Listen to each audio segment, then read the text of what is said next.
Siapa terlepas malam ni, dia sangat-sangat rugi. Inilah satu malam yang sangat mustajab doa.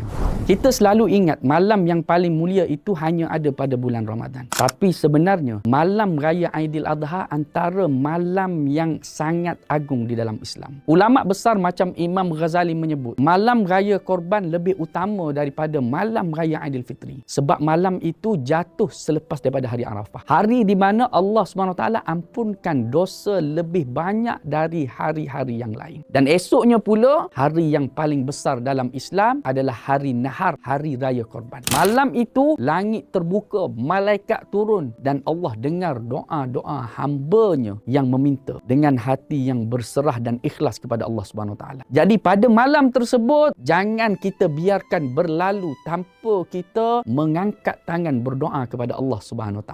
Rugi sangat-sangat. Bantu saya share video ni, sebarkan kepada seramai mungkin orang, biar dia orang tak terlepas untuk berdoa pada malam hari raya Aidiladha. Nak berilmu, ingat Ustaz Kembar Hafaz.